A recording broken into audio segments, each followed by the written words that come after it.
Welcome to ENG 4E. This is class 20, and we are working on assignment K26, which is about writing a character sketch, and I am Jillian Percy. Okay, here as always is our contact information. My Facebook and my YouTube are the same, okay? They're both capital G, capital P, E-R-C-Y, space, capital W-A-H-S-A. If you're trying to reach me on email, jillian.percy@nnecschools.org. If you want to call the office, 1-800-667-3703, extension 2211. Send assignments to studentwork@nnec.on.ca and always include your name, the course, the assignment number and name. I teach 4 different courses, so I have to always kind of know for sure what's going to where. All right, today we're going to work on developing vocabulary to describe people's hair and clothing, practice describing people's appearance from photographs, apply this understanding to describe the appearance of Nancy from our novel, develop vocabulary to describe both positive and negative character traits, understand how to provide evidence of a character trait from the text, apply this understanding to describe Nancy's character traits, discuss theme and how to understand or discern the theme of a novel, discuss character importance and influence on the events or theme of a novel, and apply this understanding to discuss Nancy's importance and influence on the events of the novel that we read.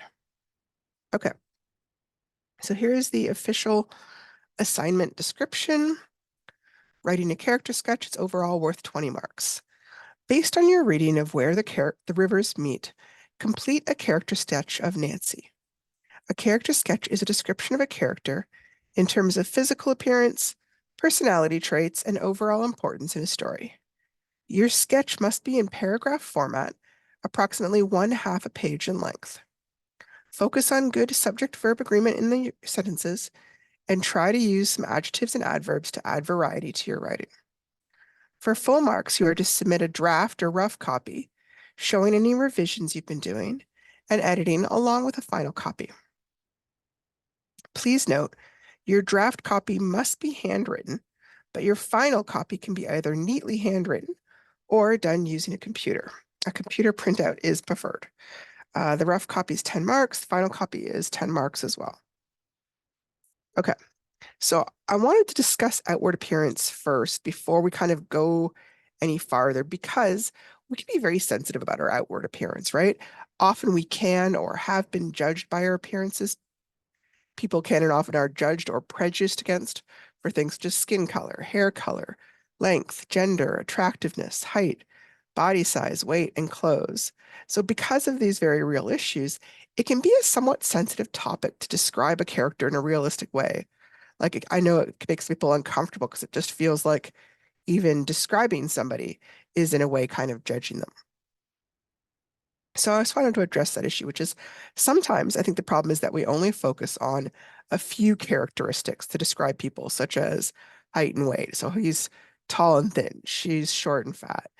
The solution to that can be describing people in more well-rounded ways, right? Not just limiting people to two dimensions, basically. We discuss people in very simplistic terms that don't allow for a lot of nuance. For example, describing people only as a short or tall, fat or thin, brunette or blonde.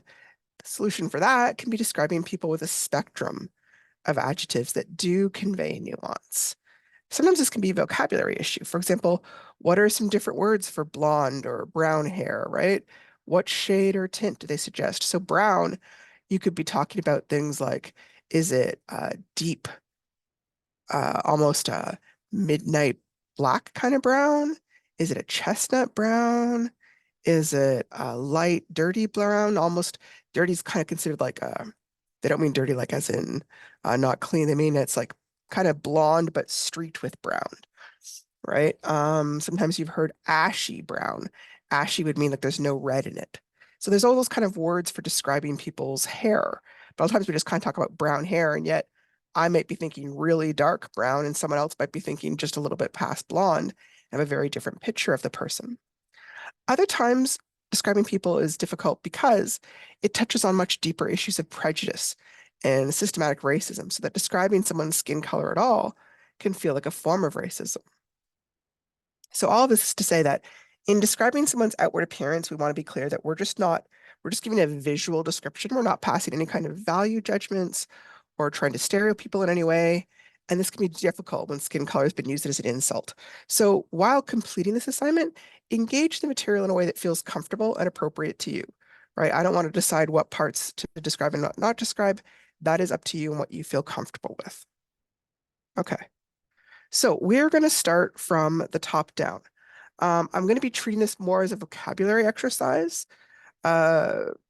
Because we often don't describe people because it can be considered rude and it's difficult to convey the nuances of how two people can look different, especially if they have some similar characteristics. For example, these two men, and it was originally below, but now they're side by side, have some similar characteristics. If we only used a few adjectives and body areas to describe them, we might have very different ideas about what they look like. So, for example, they both have brown hair, right? This guy kind of has a little bit of like lighter streaks in his hair, though this one looks like it's much darker, almost black hair, though. Here, he's got a very kind of a thin, pointed sort of face. Here, he's got a much more square kind of face. They both have a little bit of beard. This guy kind of has more like a little bit of stubble, like a 5 o'clock shadow. This guy has a little bit more, I don't know, it's not quite a goatee. I'm not sure what to call that. Just like I said, kind of the vocabulary issue. This guy has a very thin face. This guy has a wider face. Um, they both have pretty strong eyebrows. Uh, this guy's hair is kind of spiky, and this guy's hair kind of seems a little more curled. That's just discussing their hair. Like eye color, kind of hard to see. This guy's eyes maybe light brown. This guy's look dark brown. This guy looks a little more slender and thin. This guy looks a little more bulky, maybe kind of muscular. Hard to tell their type, their height. So unless you get pretty detailed, it can be really hard to discuss the differences in how people look. So it's one of those things we're tackling, but I'm aware it's a challenging task. Okay, so I wanted to discuss hairstyles just to kind of get started. I know sometimes a lot of girls have very strong ideas about and knowledge about different types of hairstyles. Sometimes guys don't always have the vocabulary, so I want to make sure everyone's kind of on the same playing ground and we all kind of have some idea of vocabulary. So here we've got a pixie cut. Pixie cut is usually very short. Bob is kind of, it's straighter, but it's still short. This one's super short, right? Medium length is usually past your chin, and then length is usually considered anything kind of past your shoulders. Here they're talking about short blonde. They're just kind of trying to show you that you can blend things, right? So blonde is any kind of yellowish kind of hair. Long blonde, although here they kind of make sure it look like a redhead instead. A bun is where it's kind of curled up in back. Ponytail, it's where it's gathered and there's like a little elastic, but then it's hanging loose. Pigtails, when you got two ponytails, but they're hanging from the side. And we've got curly, dreadlocks, mohawk, red hair, which wouldn't be quite that red, but okay, dyed hair, gray hair, long wavy hair, right, which is a little looser than curly hair. Then we've got a man bun, comb over, plaits, which I would also have called braids, ringlets, bald. Okay, so if I was trying to describe her to somebody, I could say the lady has dark brown hair cut into a bob to her chin with bangs around her face. Okay. Whereas if I was describing her, she has gray hair in a pixie cut with her bangs swept off to the left side. So I know we don't actually see a picture of Nancy in the book, but they do describe her.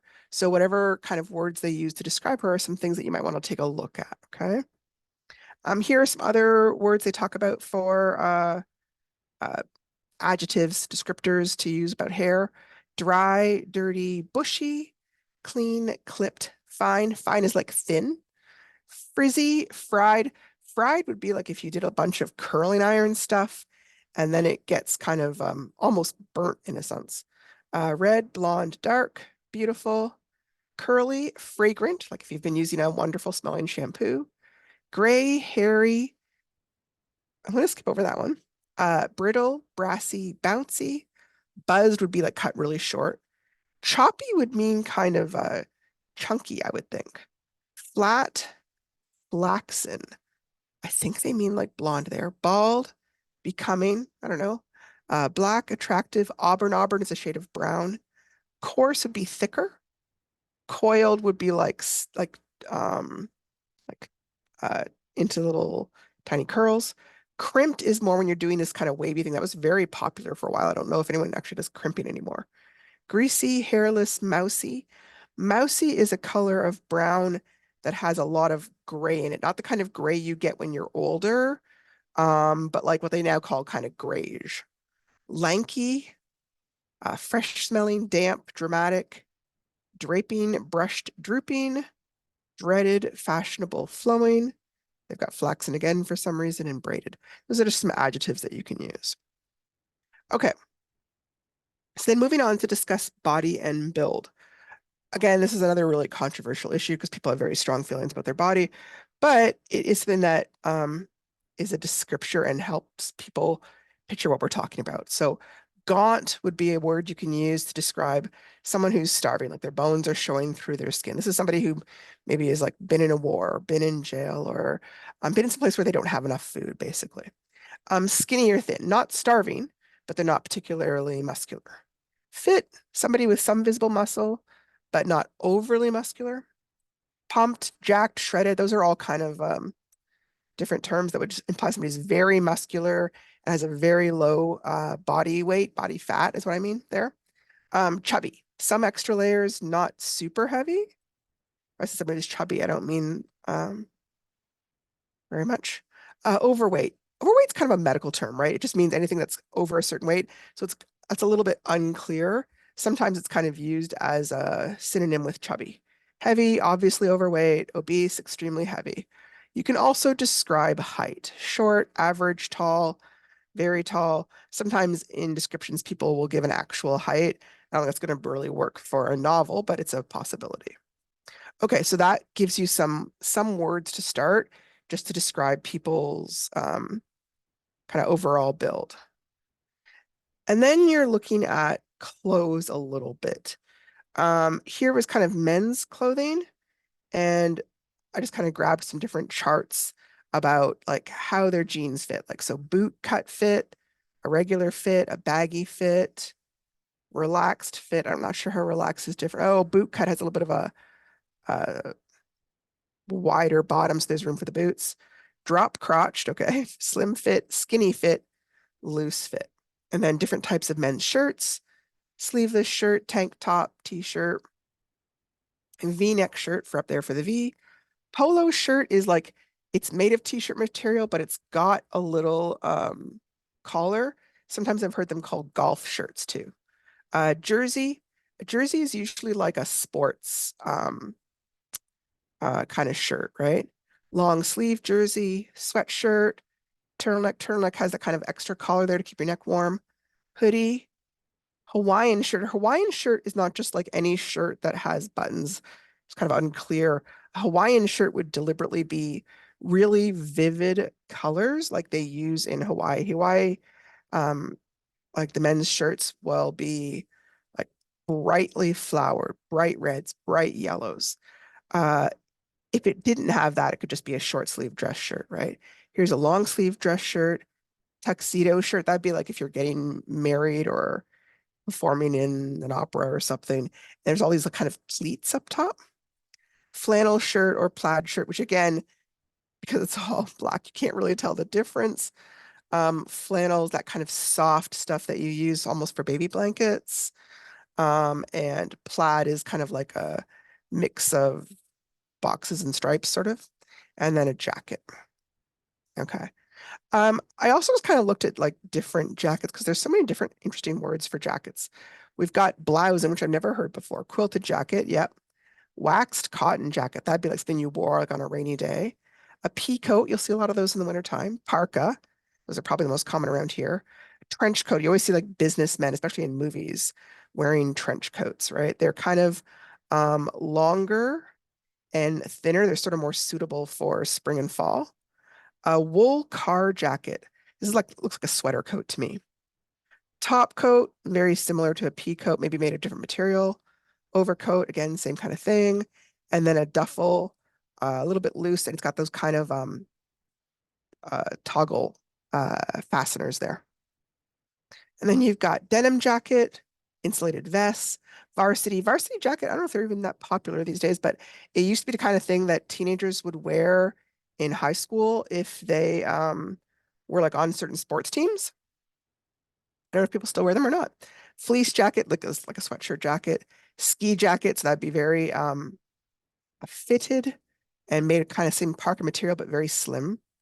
Raincoat, motorcycle jacket, probably made of leather or fake leather. A racer jacket, flight jacket, and insulated down coat. So just some words for describing men's clothes. Okay.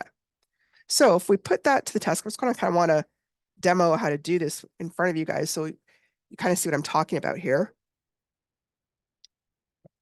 So if you're on the radio, I apologize because you can't really see it. I've got a gentleman here, and it says, how could we describe him? So just talking about his physical description. Okay. So we could look at body build first of all. So this man seems slim or thin, kind of similar. Um, and I'm gonna say average height. I don't know why, but he doesn't look that tall to me. Just kind of a bit uh ambiguous. Let me think.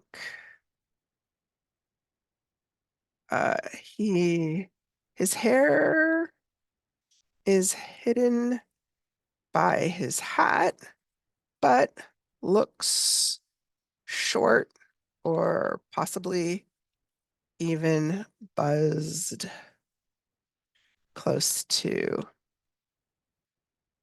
his skin.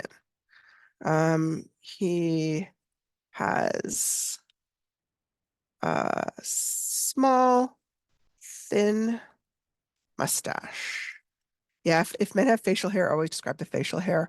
You can see just right where his ear is, there's a little bit of hair there, it looks like it to me. Um, so let me see. Uh, he has warm brown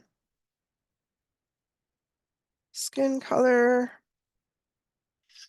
His hands are long and thin. It's funny because his face looks really smooth, but then his hands look very wrinkled. Like I wonder if he's a little bit older than he looks. I'm gonna put and wrinkled. Okay, so now I've described kind of his overall body and just given people a picture. And then I would kind of describe his clothes, I think. He has on dark sunglasses, and gray. Oh, I think it's called a fedora hat. Fedora hat with a black ribbon on it. He is wearing, looks like a V-neck, V-neck t-shirt. Now, I was just looking at the color. I can't tell if it's white or gray. I think it's a light gray. Usually you put the color first. He's wearing a light gray V-neck t-shirt. Remember we've talked about the order of adjectives. So the color would come before a purpose adjective like V-neck or t-shirt.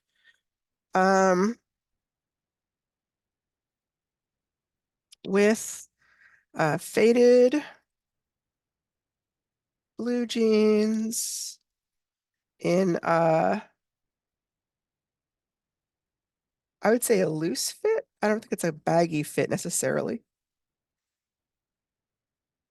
Uh, he is wearing A long brown, I don't know what kind of coat that is. Hang on a second. I'm gonna flip back. It's not quite huh. Oops, hang on. Sorry, I lost my page there. All right. It's a little bit like a top coat, or I might call it a shirt coat. Because you see how it's kind of made of looks like shirting material. Um, yeah, long brown shirt coat. Uh, with uh black, gray, and brown rectangular patches on it. So, um, given a pretty thorough description of him, um, I don't know if people out in radio land can necessarily picture what I'm picturing. I'm going to add one more descriptor. This is kind of a value descriptor, right? Because saying that there's a long brown coat with patches on it, that might sound like he's raggedy and wearing worn out clothing, where if you see the picture, right, he's looking very hip and sharp, right? So he looks very, I don't know, hip is probably an old-fashioned word. I'm going to say that when he's hip and well dressed, right? So he does not look at all worn out. Everything looks clean and crisp and very fashionable. Well dressed and, right, looks like a male model here. Okay, so same kind of thing with women. There's all these different kinds of words for women's pants: straight, skinny, boot cut, flare, wide leg, pegged. Pegged would have like a little elastic band down there. Stirrup, five pocket jeans, bush pants, cargo pants. Oh, I've never heard of the difference there.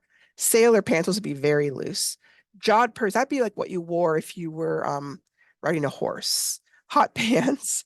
Skort. A skort is a shirt, I'm sorry, a skirt with shorts underneath it.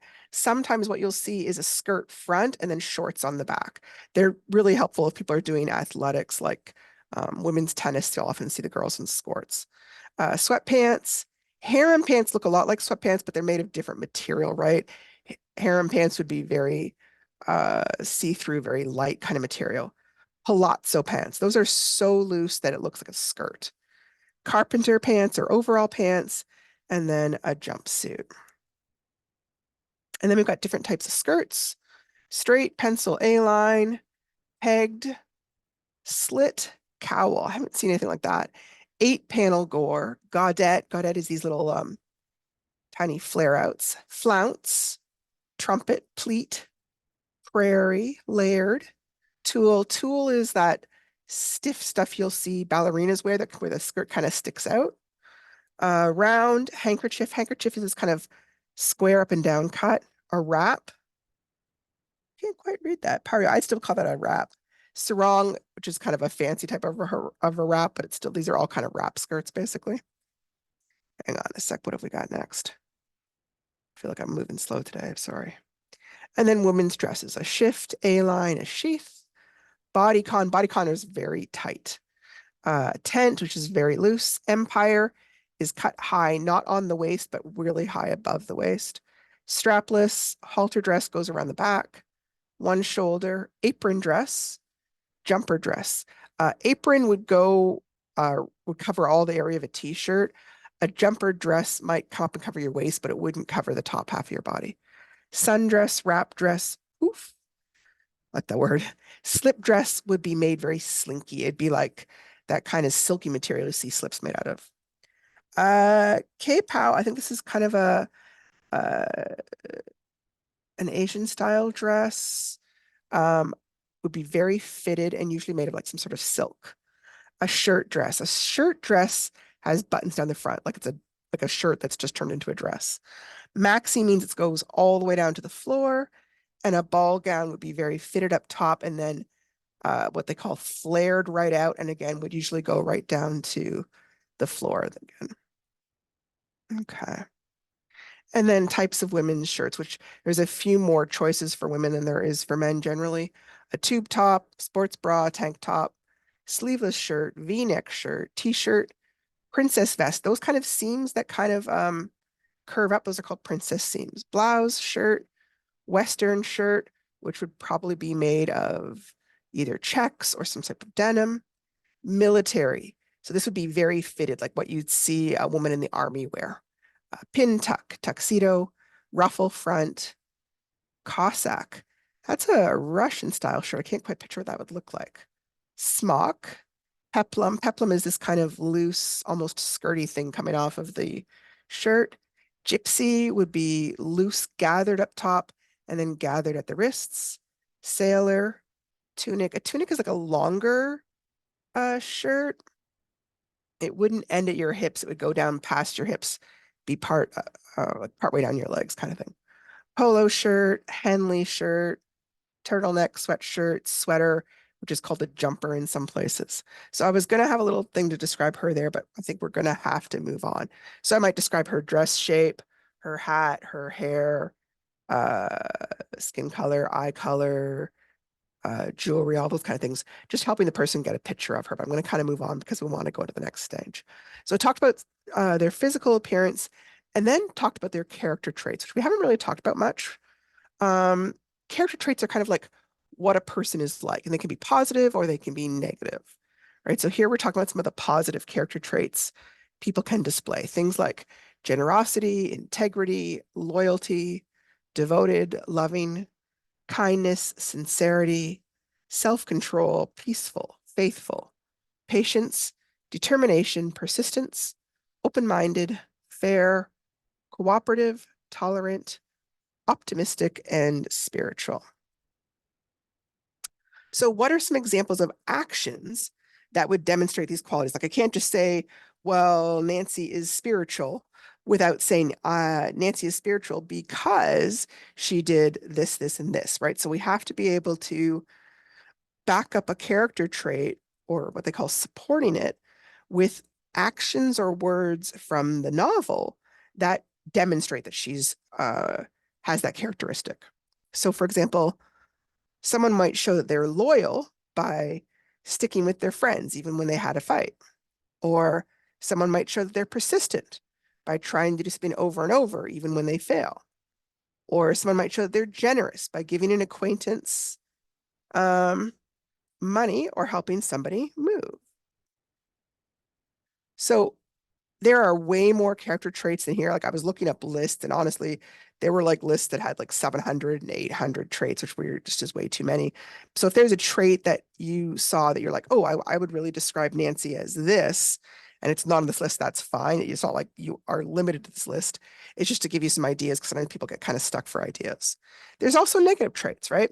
Not everyone is perfect. Everyone has a bit of a darker side. Some people may have character traits that are generally viewed with a negative connotation, right?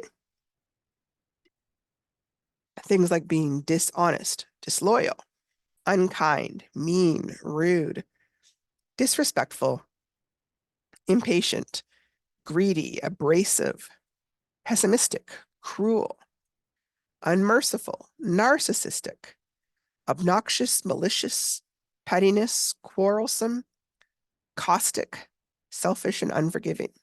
So someone might show that they are greedy by caring more about money than about other people. Someone might show that they are cruel by saying or doing things to hurt other people on purpose. A character might show that they are quarrelsome by picking fights with others, even over minor things. And another character might show themselves to be dishonest by continually lying and holding back information from those around her. So just going to watch this kind of short little video clip. And as we are doing that, think about how would you describe these two men, okay? Hang on a second.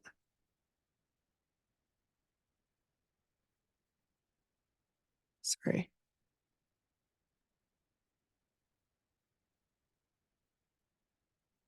I apologize, just having to load things up. Oh,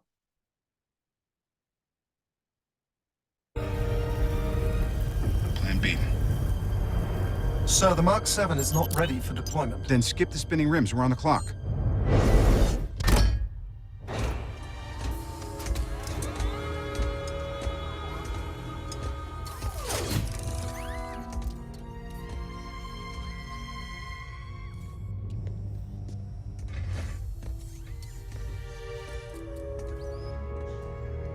Please tell me you're going to appeal to my humanity. Actually, I'm planning to threaten you. You should have left your armor on for that. Yeah. Seen a bit of mileage, and you've got the, glow stick of destiny. Would you like a drink? Stalling me won't change anything. No. Threatening. No drink, you sure? I'm having one. The Chitauri are coming. Nothing will change that. What have I to fear? The Avengers. That's what we call ourselves. Sort of like a team. Earth's mightiest heroes type thing. Yes. I've met them. Yeah. Takes us a while to get any traction, I'll give you that one. But let's do a head count here. Your brother, the demigod. A super soldier, a living legend who kind of lives up to the legend. A man with breathtaking anger management issues. A couple of master assassins, and you, big fella. You've managed to piss off every single one of them. That was the plan. Not a great plan. When they come, and they will, they'll come for you. I have an army. We have a Hulk. Oh, I thought the beast had wandered off. You're missing the point. There's no throne. There is no version of this where you come out on top. Maybe your army comes, and maybe it's too much for us, but it's all on you. Because if we can't protect the Earth, you can be damn well sure we'll avenge it. How will your friends have time for me when they're so busy fighting you?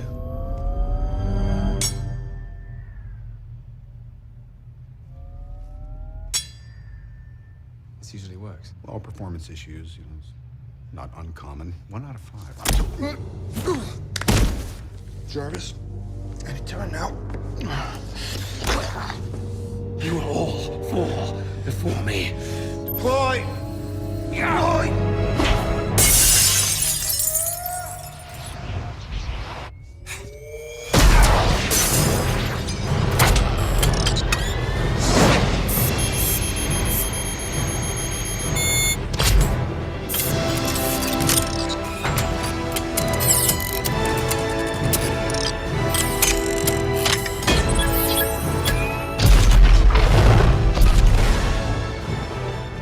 One other person you pissed off. His name was Phil. Okay, so I'm going to pause it there. I really like this particular clip just because it really shows the characteristics of these two men. So, Iron Man's character. So there he is. He's facing this really powerful, godlike kind of creature, and yet he's so casual. In brave in the face of this apparent danger, right? So, start with that. He is very brave in the presence,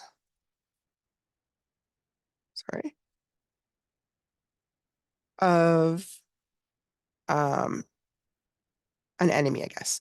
An enemy who is much stronger and more powerful than him. He shows this by staying calm and trying to argue him out of fighting with them. So I've stated a character trait, brave, and then I've explained what in the movie makes me think that.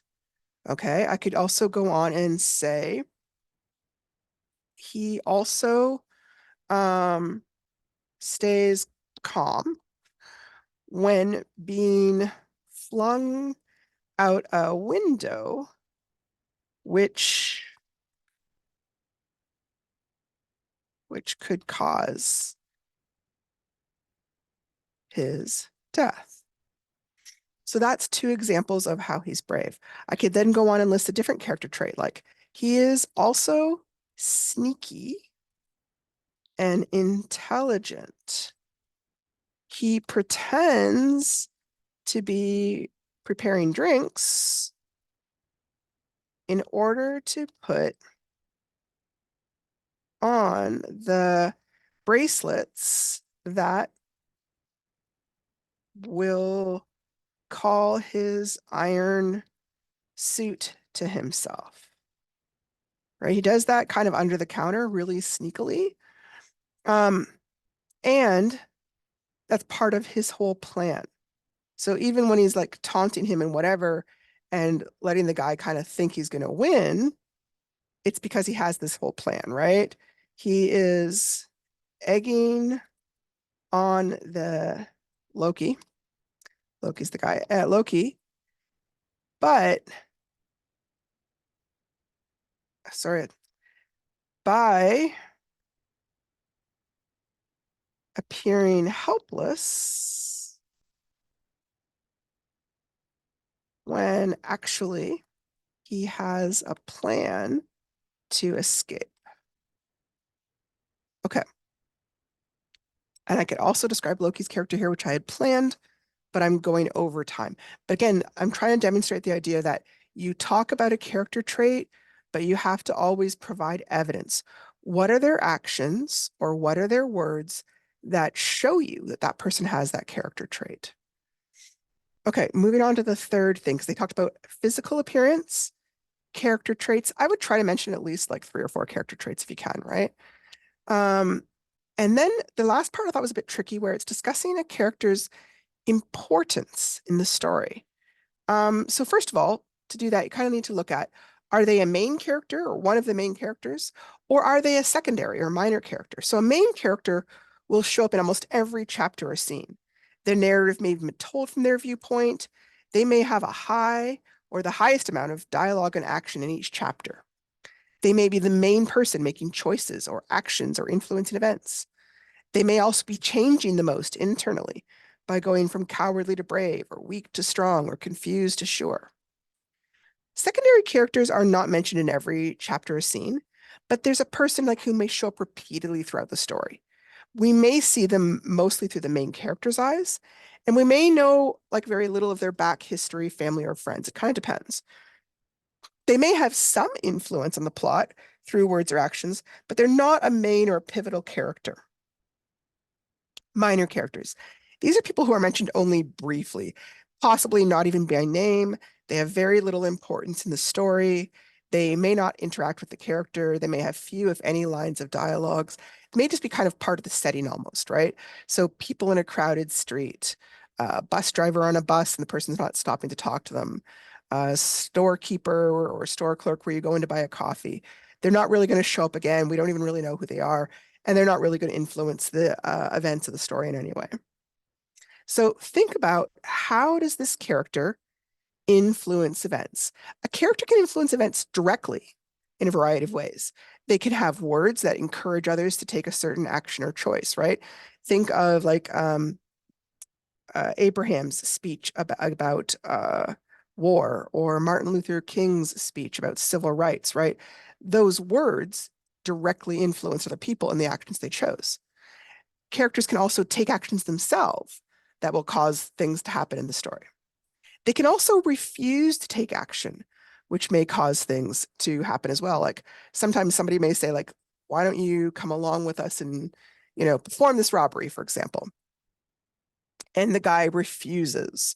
And then the event goes wrong, or they decide, oh, well, if without him, maybe we won't go through with it.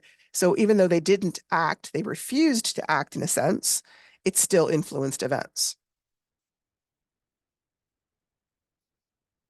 Characters can also influence things indirectly, right?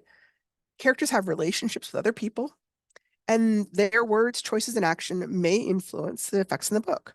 So sometimes other people may change things because they're trying to get the main character's attention. Like a rock star may have an obsessed fan who wants to get their attention through crimes.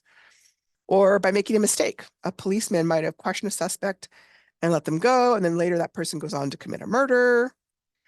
Also by reminding them of certain values. Seeing someone show gentleness to someone else can sometimes remind a character that they need to show gentleness in their upcoming major event. By reminding themselves or of someone important. So sometimes someone's like, I watch a lot of crime shows, someone's tempted to commit murder, but they stop because a child entered the room, right? So the character didn't like make the person stop. They didn't have that power, but their presence influenced things. So those are two different ways to think about how a character can affect things. So how does Nancy display or help demonstrate the author's overall message or theme? So hopefully if you're working this assignment, you're finished or close to finish reading the book. So if so, you may want to think about the overall theme or message of the book. What was the author trying to convey about people through the events and characters in this book? What role did Nancy play in helping to convey that message? And how, in what way? Did she convey it through her words or her dialogue? Through actions she took? Through the results of her actions? Through her relationships with others? How did she affect her friends and family, for example? What effect did she have on the school or the other students, the teachers, or the school administration? What effect did she have on her community? All those things go to her importance on helping to display the message or the theme of the overall book. Okay. So let me give you an example of what this might look like when you start to put it all together. So I grabbed a Game of Thrones person just because I hoped it was something people were sort of familiar with. So here's an example of a possible character sketch. I'm going to start with physical appearance. And because I'm now writing a formal essay to a teacher, I'm going to remember to use formal paragraph structure, which means I have an opening sentence, I have my body paragraph, and I have my closing sentence. I didn't do that earlier when we were just describing the two guys because I was just practicing description then, so I wasn't worried about the paragraph part. So here, this character, for anyone who's not sure, this is her, I think her name is Daenerys, and she's someone who starts off as quite young and fairly innocent and gradually goes more and more powerful. So Daenerys' clothes are a key indicator of her character's turn from innocent to evil. Daenerys, it doesn't need to be apostrophe, is a small young woman with fair skin and white silver long hair. Her hair is initially worn down and loose. Her eyes are hazel. Her outfits change as the show Game of Thrones goes on. When she is younger, she is often in long dresses with fitted bodices. A bodice is the top part of the dress that fall off the shoulders, like here. They are usually made of loose, fluttery material and are often very revealing. As the series progresses, her character gradually changes, and so do her outfits. The colors slowly get darker until by the end, she is wearing all black. The styles change as well, becoming less and less revealing. The materials are no longer loose and flowing, but stiff and rigid. And finally, her dresses begin to seem like military coats, and no skin is seen at all. Like you can see a completely different kind of look here. Her hairstyle also changes to being more and more braided to show her many victory battles. That was kind of a thing in the show. It's also pulled back from her face more, making her appearance a little more stern. Her changing appearance is an outward reflection of her changing heart. Now, not every character's clothes will show their changing journey, but it does happen, right? If somebody's been dealing with addiction at the beginning of a book and then by the end of the book, they're free from addiction, their clothing might change. Or if somebody starts off and they're working like at a McDonald's for minimum wage, and then by the end they're a Wall Street broker, their clothing might change. So clothing isn't always a key indicator, but it is something to discuss because in many books it can be an indicator of change. That's something to be mindful of. Okay, so characters' actions versus characters' personality. So when we're talking about personality traits, it can be easy to fall into the mistake of just listing the story's events or like the character's actions. But you always want to link a personality trait. Here's an example. I'm not sure what I said there. From the folktale, The Three Bears. So here's an example of what not to do. I'm going to start there. The bears all went for a walk in the woods while their porridge cooled. Goldilocks broke in and sat down to eat breakfast. She tried all the bowls of porridge until she found one that was the right temperature. Later on, she tries out several chairs and breaks one. Then she falls asleep in the baby's bed. Now, here, you've told me what she's doing, but you aren't telling me what do those actions tell me about her character. So here is how I've described those same actions, but linked it to character, okay? Goldilocks shows a lack of respect for other people's property by breaking into a stranger's house while they are gone. She then shows that she is selfish and greedy by eating up their food. She is careless and breaks their furniture while sitting on it, and does not seem to worry about replacing it or even trying to fix it. She seems to have no sense of right or wrong, or even a concern for her own personal safety, as she then goes on to fall asleep in the strange house. It is not until she is woken up by the strangers returning home that it seems to cross her mind that she could be in danger. In conclusion, Goldilocks shows that she is disrespectful, selfish, greedy, and careless throughout the story. So, see how I tied a character trait to each action. Also, I used paragraph format again. You're going to have like 3 major paragraphs in this. One about the physical description, one about the character's personality, and one about their importance in the story, okay? Each time, be sure to show proper paragraph format. Give me an intro, give me your body details, and give me a closing sentence. Quick note, if you're having trouble figuring out the key theme of a book, you kind of need to step back from the details and look at the big picture of the entire novel sometimes. So how did the main character change? What caused that change?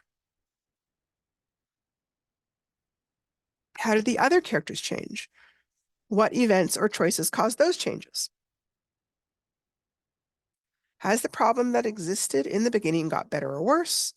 What events, actions, or choices helped to make it better or worse? What values seem to have changed things for the worse or for the better? Is the book trying to encourage certain values or discourage certain values or choices? I'm running short on time. As this is a little scene, we're not going to have time to watch it, but from the Dead Poets Society, where here's a new teacher and he's at a prep school and it's very sort of stuffy and rigid, and they've been basically just memorizing things, and he's had them tear out pages in their textbook that he thought were not useful. And he's talking to them about, we don't study poetry because it's cute. I mean, to memorize it. We study poetry because poetry is about passion and life, and we are people, and people need passion and life and all those kind of things. And so he's trying to encourage a certain value or belief. This is his speech about it, but his actions also show it. Just kind of a key point that kind of explains the theme. Here's kind of a negative theme. This is a scene from Wall Street, kind of an older movie from the 80s, where he's basically giving a whole speech called Greed is Good. And he's talking about how amazing greed is. And the entire movie is about that kind of greed and the things it leads him to. But it's done in a way that the writer is trying to show you, hey, this is a terrible viewpoint. This causes all sorts of problems and all sorts of bad consequences. So what the character is saying is kind of the opposite of what the author believes. They're trying to show you how people that believe that thing cause damage. So it's not always about what the characters say. It's about, when you look at the overall scheme of the novel, was the writer trying to promote that value or trying to discourage that value? Oh, kind of running out of time here. Just a few quick tips for editing and revising. I look at sentence structure intensively when I'm marking your work. It's my main thing. It is a key component. Please take the time to look over your sentences and make sure they are put together correctly. I have 2 tips on the following slides for how to correct 2 common sentence structure errors. The first one is one we've talked about before, but it comes up a lot. Oops. Avoid joining more than 2 sentences with coordinating conjunction. it kind of gives the impression of somebody talking very fast and not ever pausing, because remember that a period is like a way of pausing in your paragraph. So there's two main ways I see this happening. Usually the word and, they're joining all sentences with and. It can make for a very long sentence, which can then make them harder to understand. I went to the store for meat, and we took the groceries over to our auntie's, and we all went snowmobiling. I've had people do this and join like 6, 7, 8, 10 sentences together. Nope. After the first and, you probably need to stop and like start a new sentence. You can split it up. Sometimes the idea is because they want to like join them in thought, but use transition words for that instead. So I went to the store for meat, then we took the groceries over to our auntie's. After that, we all went snowmobiling. It's just a little bit easier to read. I know it's a small point, but it's becomes an important point. People do it a lot. Second of all, joining 3 or more sentences with because or so. Because is explaining a reason. And if you have a whole string of, well, this happened because of this, because of this, because of this, it becomes confusing. So you need to try and find a different way to phrase it. So here's an example of that kind of sentence. I looked for a new job in Thunder Bay, so we could move there, so we could be near the hospital. Often you can use synonyms instead for all these so's. That might make it clearer. In order to, due to, the reason for. So here's an example of the same sentence, but just rewritten. I looked for a new job in Thunder Bay in order that we could move there so we could be near the hospital, right? It's just a little more clear what you're trying to get across there. All right, so I have just 2 quick writing tips. Thank you so much for joining me today. I will see you in the next class. Again, if you have any questions, just message me and I'll try my best to help you out. Take care.